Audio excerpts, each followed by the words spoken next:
Hi everyone, I'm Catherine, aka the High Heeled Gamer, and welcome to another episode of the Late Night Nerd Show. With me today is the creator of the Lord of the Dirt comic book series, Dean Garris. Hi, Dean. Hello. How are Happy you to be doing here. today? Yay, I'm so glad. I'm so excited. You reached out. I love the book. I'm really excited to dive into it. But how are you doing today so far? Fantastic. Just weathering some thunderstorms, as I'm sure you're doing. Same, same. It's definitely good sleeping weather. Yeah. I really like your light effect in the background. That's Oh, pretty thanks. cool. Yeah. I'm a sucker for these cheap lighting effects you can get during Halloween. So this one is a rotating set of eyes. You probably can't see it Oh. very clearly, but Oh, I saw a set uh, go just by as you yeah, said it. That was perfect. Oh, I love those too. I never thought about bringing them indoors though. Because they're usually you just put them on the side of your or the front of the house. yeah. But I never thought about bringing them indoors. Well, they make great lights things for the background. I've got 2 different sets, one for Christmas, which I'm not a very big Christmas person, but the rest of the family is, so I have to cave and do that. And then I have the Nightmare Before Christmas ones with Jack Skellington's face going through it. So I wonder how that would look. Ooh, now you got me thinking. I'm gonna end up trying to copy your style now. Go for it. It's not Uh, mine. I'm just using it. okay, cool. Good. Now, you heard it here. I'm gonna use it too. So when you guys see me, you know I got it from Dean. So we met at Heroes Con this past year. Which was Um, a ton of fun. it was. I love Heroes Con. I, I, I have a favorite convention. I will never say which one it is, but I absolutely love Heroes Con. Was this your first time tabling at Heroes Con? It was first time, first year. I'm going to try and go back. It was a lot of fun. Very eye opening for someone who's new to the comic book graphic novel scene. But it was very encouraging to see how many like indie comic creators were there and tabling and doing well for themselves. Yes, that's one of the reasons why I like Heroes Con because it's a mix of everyone, like people that are just starting, people that are like in the middle of their comic book career, and people that have like to them hit their mecca of comic book creating. And I love just seeing every variation of it. Were you able to leave your table and walk around? Did you have a table buddy, as I call them? A friend of mine came for a couple of days and sat in with me. He's got a book too, and I walked around a little, but I was there on a mission. I was there to get my book into as many hands as possible. So I was trying to stay as close to home base as I could. That makes sense. It's understandable because when you're vending, like it, especially any convention, not just Heroes Con, any convention, those tables can be expensive, and then you run into having to buy con food if you forget to like pack your sandwich. And con Yeah. food, let me just express to you, is very expensive as well. So Yeah, I completely get it. I came fully prepared. I brought like granola bars with me. I was bound and determined to spend as little money as possible. That's smart. That's very smart. Because the first time I ever went to a con, I had no idea. Like I had zero idea. Next thing you know, I'm paying like almost $15 for a hot dog. I was like, Yeah. what is this nightmare? Yeah. So I quickly learned pack lunch. So Yeah, me and I met a bunch of indie creators there, and figured out a good system to I would trade my book for one of their books. That way, we could each kind of get rid of our inventory and kind of make new fans at the same time. yes. Oh, I love hearing that. I hear that a lot. It happens on Sundays mostly because the crowds tend to be a little slower. So I hear a lot of people always either trading like pins or whichever book they have on deck to other indie creators as well. That's kind of like why I like the indie community because you guys take care of each other. So far as to what I've seen, you guys kind of take care of each other and look out for one another. So I think that's amazing. So tell us a little bit about The Lord of the Dirt. The Lord of Dirt is it's a graphic novel series. It's a medieval fantasy anthology, so it follows the stories of different characters, and throughout the series, their storylines begin to intersect. The themes are romance, adventure, revenge, redemption, and destiny. And I get a chance to play around with different tropes that I've grown up loving. I haven't always, I'm fairly new into the comic book, a graphic novel game. So it's interesting to tell a story visually, and it's like a mix of a novel and a movie. Like Hmm. it's a pretty cool medium to be in. And you do both the writing and the artwork, correct? Yes, on these books I do. Oh, okay. So there's other books that you have outsourced. Which part, the writing or the art? I haven't outsourced anything, but Oh, okay, okay. I come from the world of like filmmaking and Gotcha. videography, so I'm used to telling stories through like video and movies and stuff. So Oh, telling okay. it I in see the what you book form, I read a lot, but I haven't read a lot of comics in the last, I don't know, 20 some years. So um, it's fun to go back and kind of rediscover what I loved about comics. What made you decide to go and do the graphic novel route? Well, it was, I really wasn't intending to publish anything. So the pandemic came around. There wasn't a lot of event videography work for me to do. So Mm, I was I started picked up drawing again since it was something I could do while I was quarantined. You know how that kind mhm. of goes. And so I just started drawing. And by the end of 2020, I thought I had all this time. I should have made a comic. It's something like on my bucket list I've always wanted to do. So I thought, well, 2021, that's what I'm going to do. So I started writing the first book. Get that right there. Boom, boom. And I just kept going and going until I had the first book done. And I had more story in me. So I just kept writing. And now I'm 3 books in. So I guess I've got a series. Yes, yes, you do. And that's the third one is right now 15 days away from completing the Indiegogo, correct? Yes. Yep. So It's got about 15 days left. I've got different perks. One of them is you can start in at like a $5 tier where you get the digital copy of the first book. It's 120 pages. It's you know nice artwork, I guess. I Good. like the And artwork. I thought I enjoyed it a lot. well, and so the campaign is really to push the latest book I've got. I sent you a copy. Did you have a chance Mhm. to take a look at Yes, it? I did. And that's why I was Well, like, I like the artwork in it. You had so you had a lot of characters in this book, um, and then you were able to build the story as far as like visually throughout with these characters as well. And I was just like so amazed because each place that these characters were was different from the place of other characters, if that makes sense. Like it wasn't the same totally. repetitive place, or it wasn't like, nothing around and you were like, okay, where are these people? Like you could definitely tell that each section had its own place. And I really like that. And I love the map too. I almost forgot about the map that you had, the 2-page map as well, to show where everybody is going to be pretty much as you read through the graphic novel. I keep wanting to call it a comic, and I apologize about that. It's definitely a graphic novel. I believe this one was 100 pages, right? Yeah, 100 pages, and that's totally. You can call it a comic. I call it a comic. It's comic, graphic novel, illustrated novel. I think there's lots of different terms for them, but yeah, it's 100 pages. My brother-in-law told me when I started this, he was like, "Every good fantasy book has a map, so don't forget to put that in." Got So it. Okay. So I put the map in, and one of the things I want to do with the series is take these characters all over the map, so we can explore like different peoples, different cultures, different parts of the world building that I'm Mhm. writing in the background. I'm trying to seep in through the story, and it's fun. And there's definitely an end to the series. I know where it's going. I know Okay.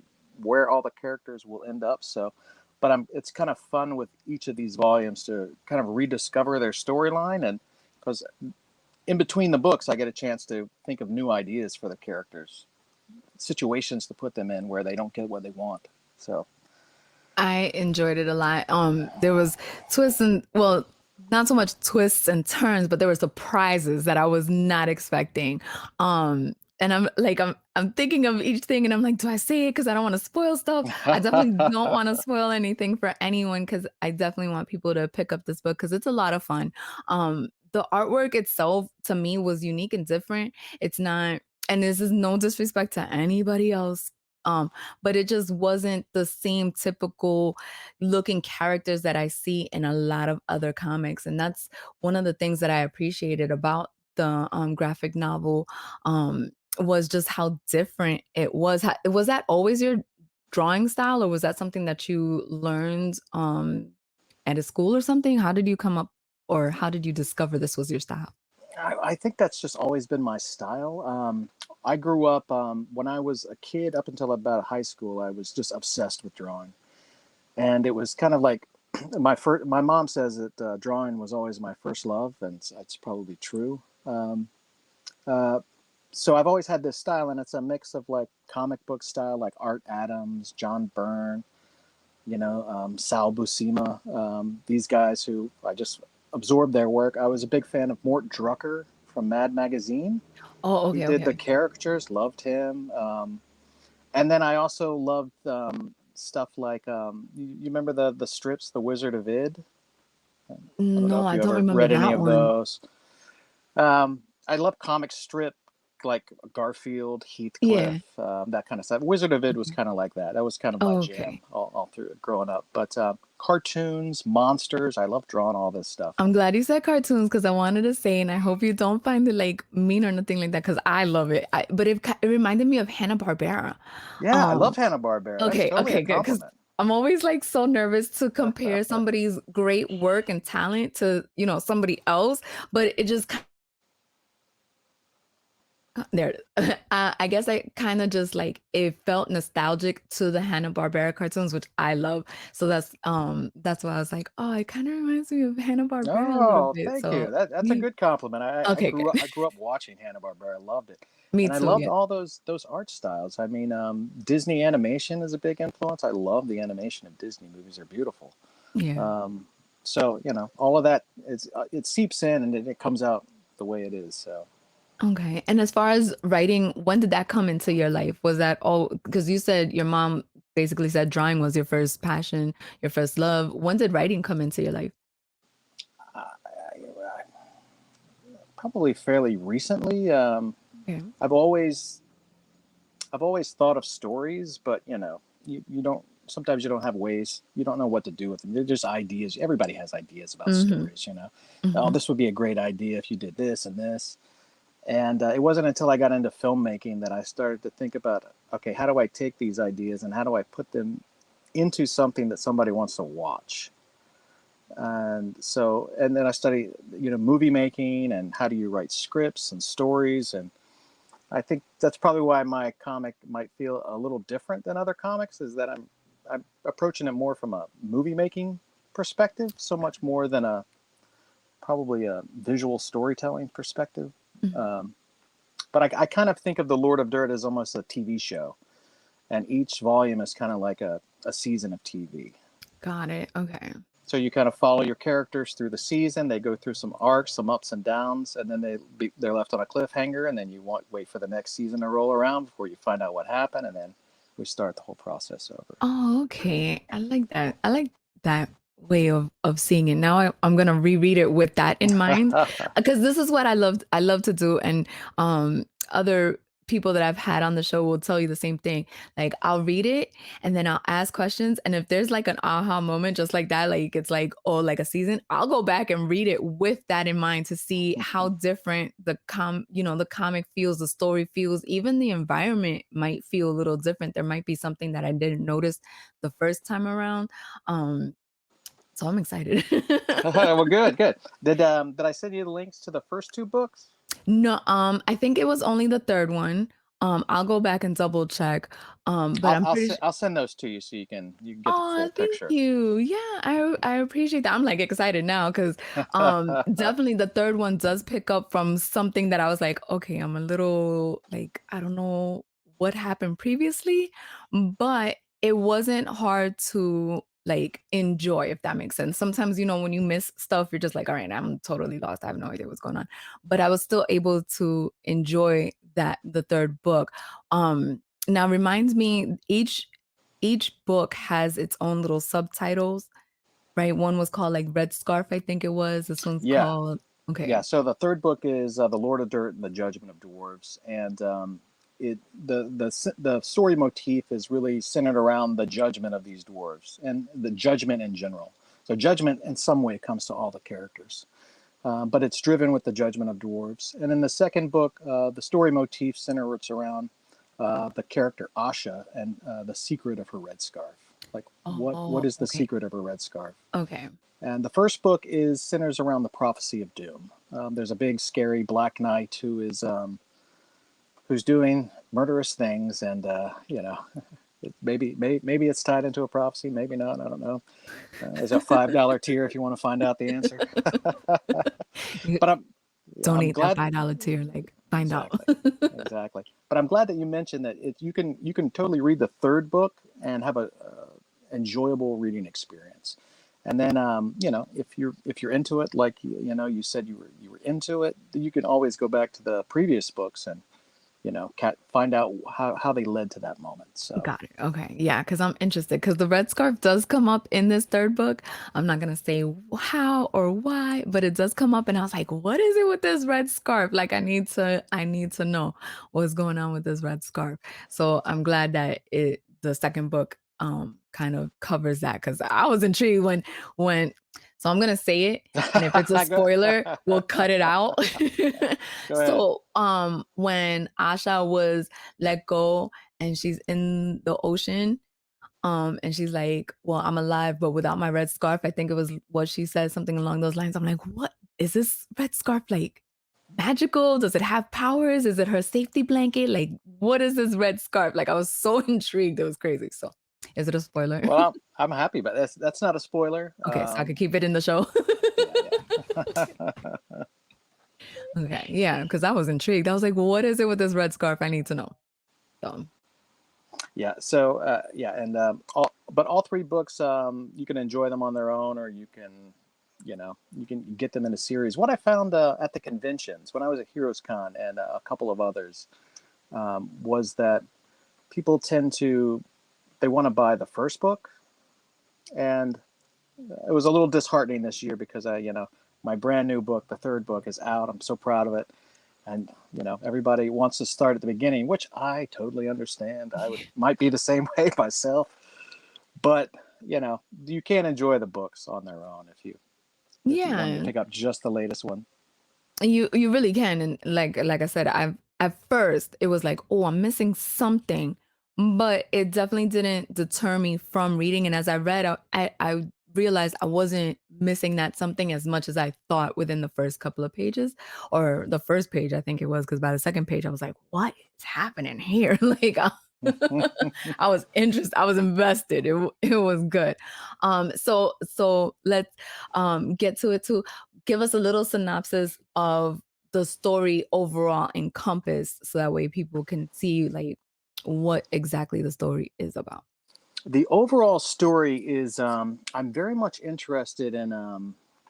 There's a guy that goes on Joe Rogan's podcast a lot, Graham Hancock, and he's got a Netflix series called Ancient Civilizations or Lost Civilizations. Okay.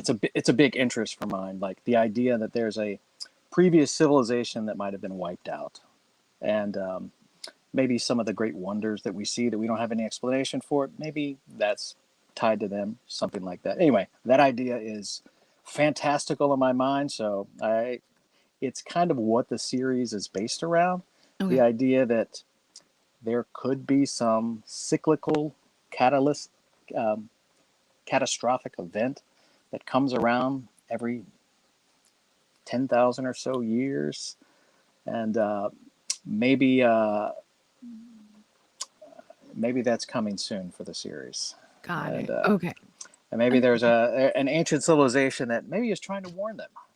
Maybe, who knows? Maybe. Oh, look at that. I like So the suspense building and then you leave them hanging so that way they can go back that Indiegogo. Definitely got my interest. I was like, "Oh, wait a second. I didn't know that part." Like that's good to know. yeah, Have you been interested in the fantasy world and like Lord of the Rings type of environments? I love Lord of the Rings. Love.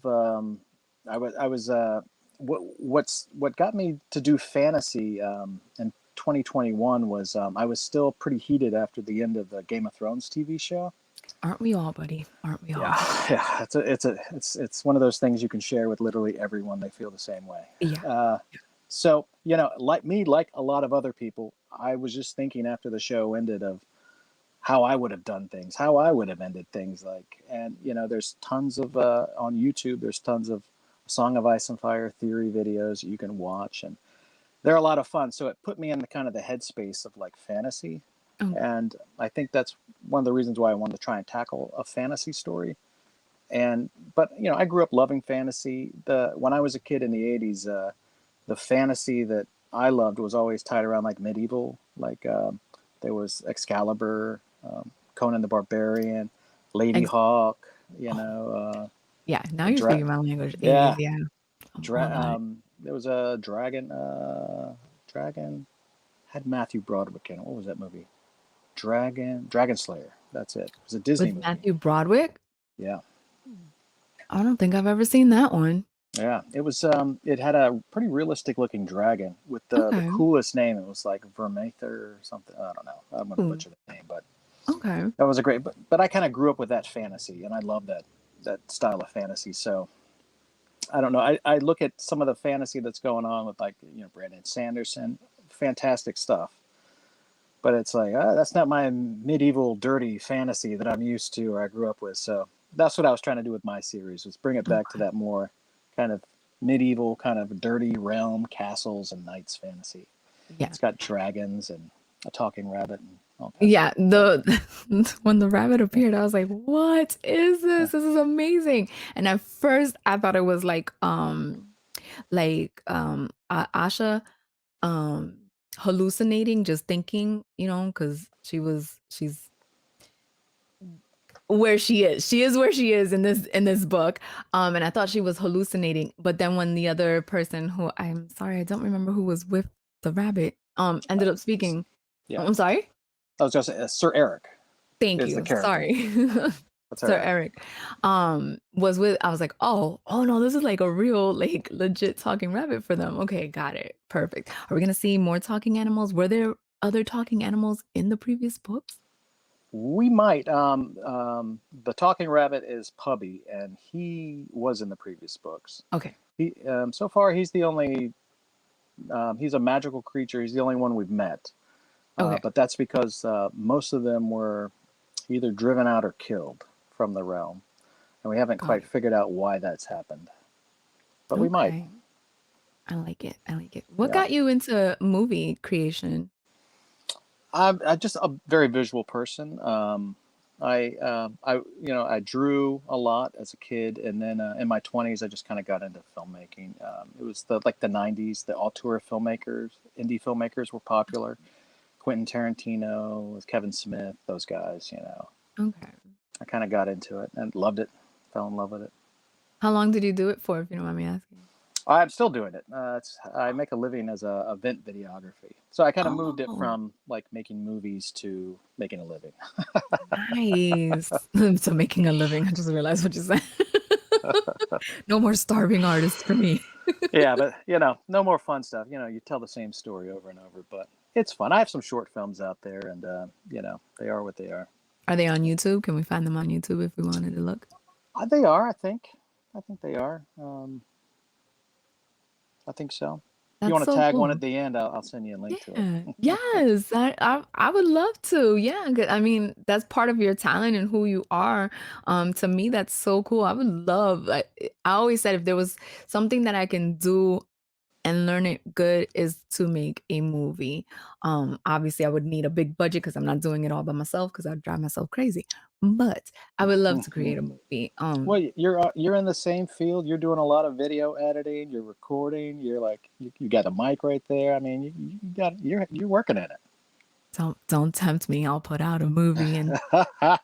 get a Rotten Tomatoes score of -5. So Well, I got a secret for you. It's not that hard to get on IMDb. oh, I didn't know that. Yeah, you can find Hmm. my name on there. That's how I know it's not that hard. That's awesome. That's so great. So other than Heroes Con, what other conventions have you gone to this year? I think that's the only one this year. Oh, okay. a lot of the event videography I do is on the weekends, so like Got it. weddings and stuff like that. Makes So sense.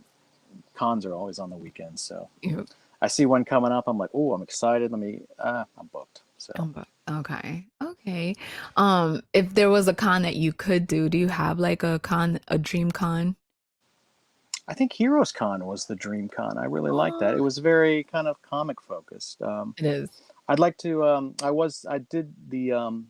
I did a superhero web series a few years back, and I went to the NC Comic Con in Durham. Oh, yeah, yeah, yeah. I like that. I'd love to go back to that if I could. They're coming back in November. Dang, November 3rd or November 13th. Yeah, I'll send you their link and stuff to see if it hopefully doesn't fall on one of the It because they does. I already checked. oh, you already know. It's like I already looked, I already saw. Yeah, Thanks, and moving on. I'm pretty upset because one of my childhood heroes is going to be there, Art Adams. You know, I grew up copying Oh, his stuff. So gotcha. Okay. yeah. Yeah. I won't be at NC Comic Con this year. Well, this is the first year that they're back since the pandemic. So I've been going since Mm, 2017. okay. But I won't be able to make it this year. So Um, what was the con that you said was your favorite, or you didn't want to say? I'm not saying which one is my favorite. Let me see if Um, I can get that out of you by the end of the interview. no, but I will say that each convention, or not each, but there are certain conventions that hold certain spots near and dear to my heart. Mm, I'm a huge when it comes to the certain spots in my heart, Heroes Con is at number one, because Heroes Con was the first convention that gave me my press passes. They mm, were the ones that took a shot at. I was very honest in the email. I was like, "Look, this is the first time I'm doing this. This is what I want to do," and they were like, "Yeah, we would be honored to give you your very first press passes." And they opened the door for all of this to happen. nice. So yeah, Heroes Con is definitely at the top of my I love you list. So that's Well, why I was like, "Mm." how do you like doing this? Is like So this is a lot of fun. I get to meet so many people, and these people end up becoming my friends. We meet at conventions, just the same way you and I met. We do these interviews, and then we stay in contact, and we meet again at conventions. And next thing you know, we formed a friendship. I love doing it for that, for meeting the people. I mostly do it because um, this all started because I was very upset, during the second Iron Man movie. They were interviewing everyone in the Iron Man movie, and I'm like, "Nobody is interviewing, like, the newest, Iron Man comic book writer or whoever's doing the art mm, for Iron Man." Like, nobody is talking about, like, the back history of Iron Man, what year the comic book came out, why are they doing this movie, what comic is this movie based on, you know what I mean? Like, there was right. no mention of that. It was like, and I was upset, and then I realized that comic book, video games, and cosplayers don't have that. They don't have somebody that asks them, like, in depth. Yeah, we have and it's no disrespect to anyone. We have, creators that go to conventions and ask quick little snippet questions, and they move on to the next person, but nobody's really ever sat down with creators and given them the platform and their flowers for putting the hard work into creating everything you guys create. Nobody ever, sits down and says, "Well, tell me about yourself, tell me about your product," you know, and I was like, "Well, I mean, I could do that. I could totally ask these questions because A, I'm nosy. I wanna know. This is a real thing. And B, like, I respect what everyone does because it's countless nights of working hard for a goal and a dream that sometimes we're the only ones that see, you Yeah, know? more. That's so true. Yeah, but So, you know, and kudos to you for seeing a an opportunity for to go to put yourself in there and put yourself out there. I guess you yeah, I know. mean, in all honesty, it's a platform for creators. Everybody creates something. To me, my favorite question to ask, which I'm gonna ask you as well, is how did it feel when you held the comic book for the first time? Because it's a different kind of smile that appears on people's faces when I say that, because they go back to that Mm. moment of like, oh my God, what I dreamed about, I'm holding in my hands. How was that for you? Well, I've never given birth, but I But imagine it's a very similar feeling to holding your baby for the first time. It's just it's amazing, you know. When I was a kid, I specifically remember. I think I was maybe around 10 or 11 when I got my first like ink nib, ink set, and I would just started to ink like the professionals. And it took a long time to learn how to do that. But when I would finish drawing something, when I would take the paper and take it down to the Xerox store and have them copy it off, and then I could see the inks flat on the page. There was something magical about that, and I kind of got that again when I saw the books in print. I was like, yeah, that's how I see it in my head. yeah. You see, it's a whole different type of smile and facial expression when that question is asked because I've never created a comic book. I tried to and failed miserably. Never created a comic book, but I understand what it is to have a goal, a dream, a passion, a hobby that you want to turn into a career. And, the sleepless nights, the people not understanding, some people might, some not, there are a lot of people that don't have the support that they need and deserve to create what they want to create. So, Well, it's nice to give the proper people their flowers and their just desserts, if you will. well, I'm very thankful for your channel and for inviting me on, and for their platforms like this that are out there for the indie creators. It's magical, and you don't know how happy we are to have you.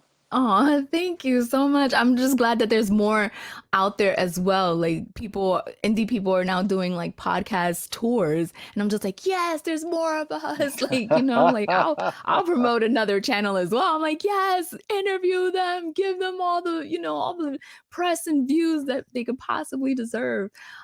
So I'm So what? excited So for what? that. So where do you see your channel going? Like, So actually, I just landed a freelance writing gig for BuzzFeed. oh, Um, congratulations! thank you. My channel is not going anywhere. I just want to continue growing and expanding and getting.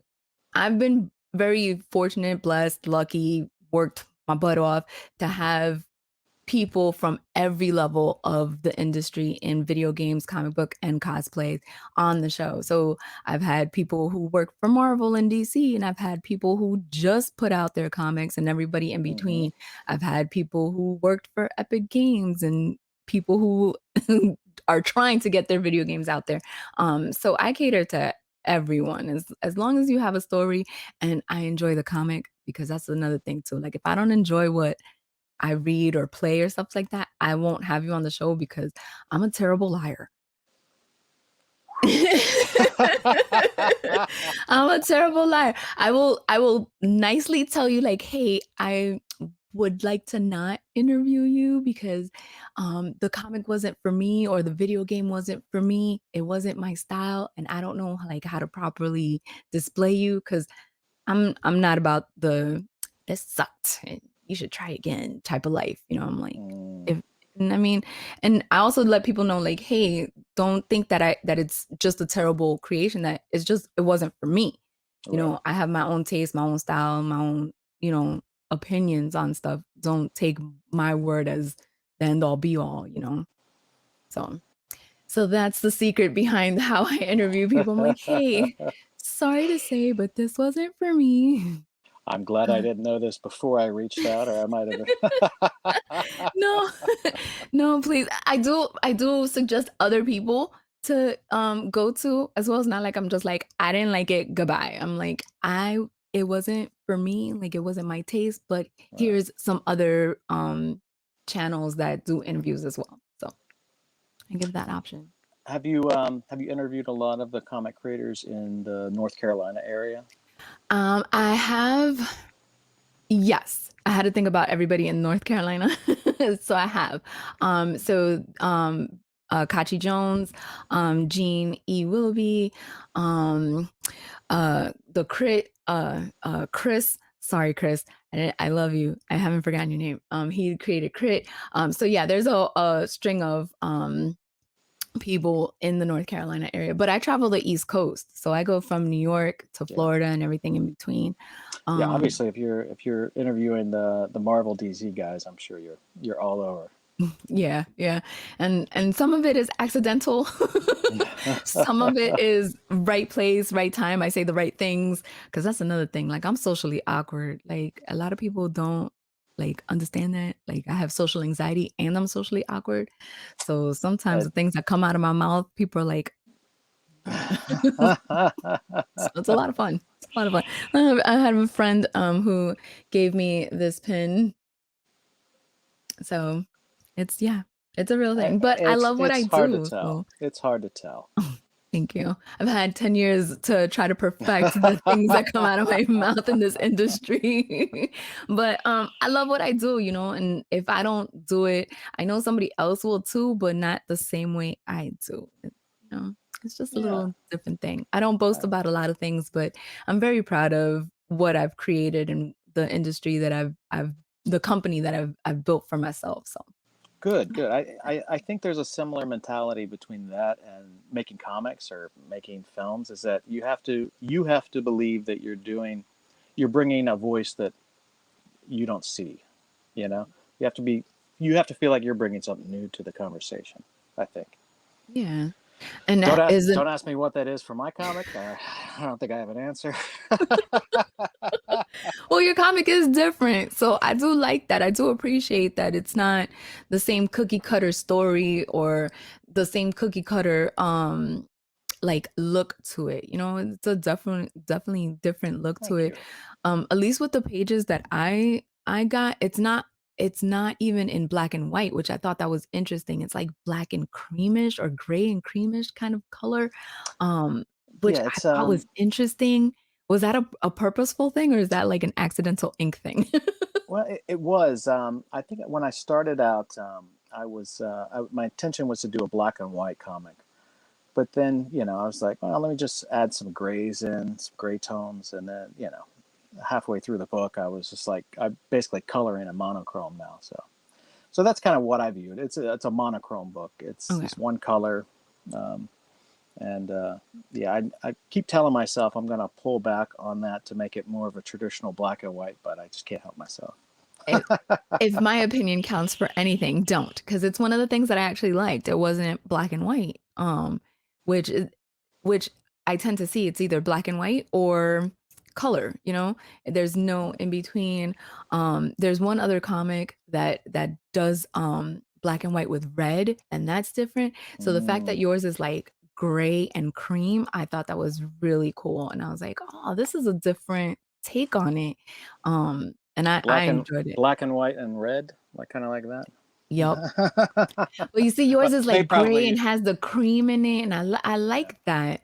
Because it feels different to me, you know?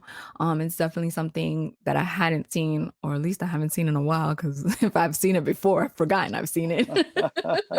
Well, thank you. Um, Yeah, I don't think I'm a very good colorist. okay. I can lay down flat colors, but you know, I see some of what people are doing with digital coloring nowadays, and it's just mind-boggling. So, doing shading, I can do that. And that's Okay. basically what I'm doing with the monochrome color. So, I like it. I like it a lot. I enjoyed it very much so. Is the 4th book done, or, are you just focusing right now on getting the 3rd one, backed and shipped to the backers before you start on the 4th one? yeah, I'm trying to let the Indiegogo campaign run its course and just try and put as much of my energy and the time I have into that. Okay. But I am writing the fourth book. I've probably got about 70% of it written, Oh, nice. and it's a lot of fun. It's already got me like excited to start drawing it. But if the campaign goes well, then I'll jump right into the fourth book. If I don't meet the campaign goals, I may try and just go a different route. I'll come Okay. back to the Lord of Dirt, obviously, but I might try something different. Just because I'm trying to make things that people want to read, and if not enough people want to read this series, then let me try something else. So you have other stories up your sleeve, is what you're telling me. I'm writing. I've got a science fiction story I'm writing on. I've Ooh. got a superhero story. I've got a children's story that's like fully like something that could be digested by young kids. Oh, Something simple, fun. wow. So I'm writing in the process of writing these. So I thought, okay, well, let's see how the Indiegogo goes, and I'll determine what direction I pivot to next. Got it. Is this your first time doing a crowdfunding campaign? I did one last year for the second book, Okay. and it did well, but I wasn't fundraising a whole lot of money for it, so I just wanted to run a campaign and see what that process was like. Okay. I think you get valuable information out of running one yourself. So Mhm. I've tried to implement some of those for this campaign, and I'm just, I'm just a terrible marketer.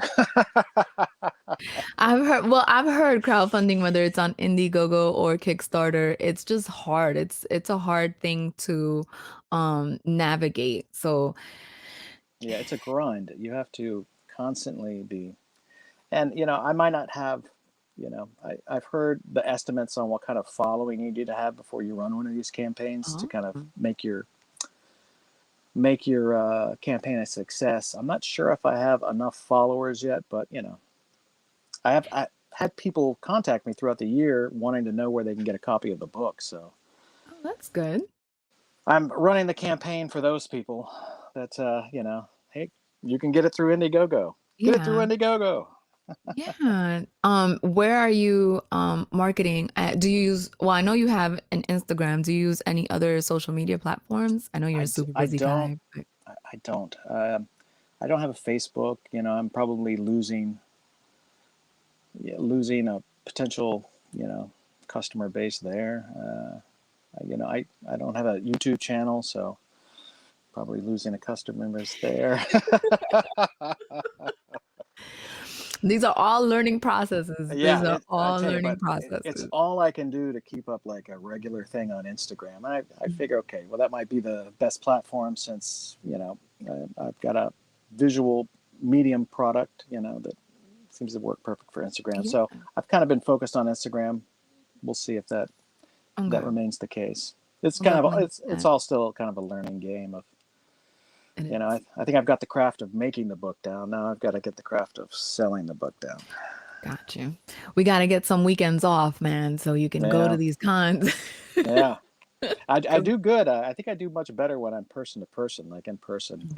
Yeah, So because you've got here we've got Fayetteville, Greenville Comic Con just passed, there was a NC Wake Comic Con. Forest. Hmm. Just had a little Comic Con Yep. that a friend of mine was telling me about, and I was like, I gotta I'm wait going that to week one. out. I'm actually going to one on Saturday in Cary, North Carolina called IshCon. I think it's their Really, second year. Mhm. Ish. IshCon? Yep. Hmm. I'm There's so fairly many of certain them. So there many of is them. a lot. I'm I fairly wish there was certain a it's directory. action figure based, but I think they have Hmm. like different vendors as well.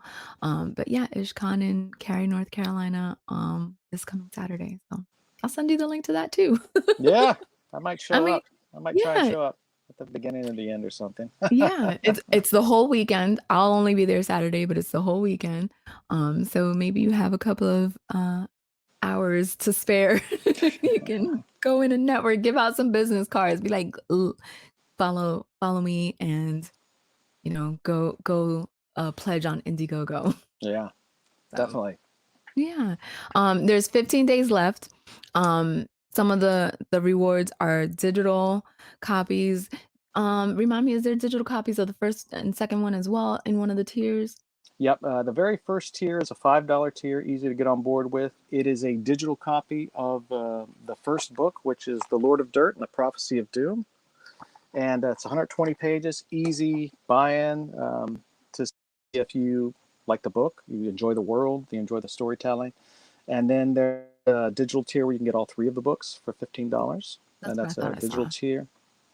I have the 2023 exclusive tier, which is the new book plus the digital copy, and then the 2023 exclusive stickers that I have for that. And then I have a tier where you can get, it's called the back issue bin, where you can get book one or book two in paperback. And then Oh, there's a a expert level fan level where you can get everything I have. All nice. three of the books, digital copies, I love it. bookmarks, stickers, all good stuff. And Do then you you have can a website? also, I Oh, do. sorry. That's Oh, I was going to say I also have a Christmas comic called Santa versus Halloween that you might be What? interested in. Yes. Can you Uh, tell with the Nightmare Before Christmas sweater hanging? right. It's what happens when Christmas and Halloween come head to head. Who Ooh, comes out the winner? I mean, I think my well, I won't say any more about it, but dang, I I like can. an exclusive around here. I'll send you. I'll put some of those images in the old press kit that I sent. Oh, thank you. Um, but yeah, you can get that through the campaign too. There's a way to get that. That's the Okay. top tier, so you get everything that I've got to offer. Oh, okay, okay, gotcha. Hmm. I love it. I'm excited. I'm excited. I was definitely intrigued. I'm glad that you reached out. That just goes to show all you had to do is just send me a DM and, you know, Yeah, if I like very, it, you're very. on the show. If I don't like it, I'll send you to a different show. It's okay. I'll be nice about it, but I'll send you to a different show. You'll still get your views, just on a different show. Nice, nice. I try not to leave people hanging because, like I said, I know the blood, sweat, and tears that is put into a project, and you know, might as Well, well send it to I'm somebody very, else. yeah, very, very thankful. This was easy to set up, by the way. You gave me a date. Boom, we're Mhm. on the date. Yup. Nice. And if something ever happens, I usually tell people like, "Hey, this is what's going on. I'm sorry. Let me reschedule." Blah blah blah. Because life happens, things happen, storms come and go. Thank goodness the internet held up. Um, Yeah. but yeah, and once you're on the show, the virtual door is always open. So if there's another project, or if you just want to shoot the breeze, I was gonna say a different word, but if you want to shoot the breeze, you're always welcome on the show as well. And thank you so much. Like I had a blast getting to know you. I had a blast talking about your comic. I'm definitely excited for the first one and two. And Thank so you. Thank you. yeah, You were a lot of fun to talk to. I'm very curious though. What was this comic that you made? that so I didn't finish it. I started it. My uh my artist was great. I had no problems with the artist. It was that I realized it wasn't a full length comic. It was more like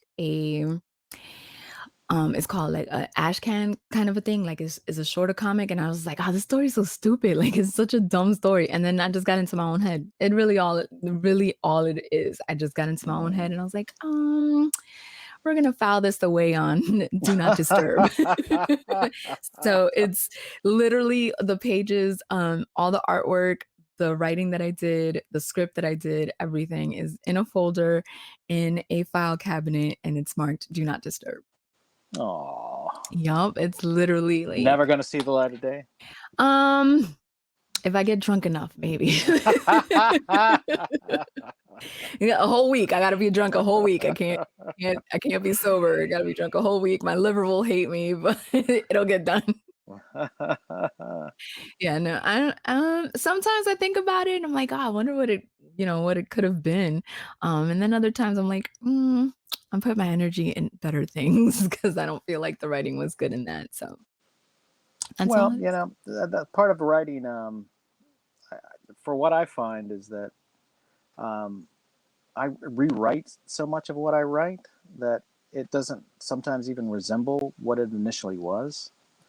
Maybe that's all your comic needs. You just need a couple of rewrites, and then you'll have it Maybe. massaged out to where you like it. Probably. Plus, I was very hard on myself back then because, oh my gosh, this Mm. was like, oh my gosh, this was over 10 years ago. So I was very hard on myself back then. My younger me was very mean to myself. Oh, And it was more like, who's gonna read this? This isn't good. Like, practice writing. And then I just ended up doing other stuff. So so you're having those thoughts that everybody has. yeah, good Yeah. old self. Everybody may not have common sense, but everybody has self-doubt. Yeah. So So true. yeah. So good old self-doubt. But I feel in a way, like, yeah, it sucks, but it made me put my energy into something else. I am a published author.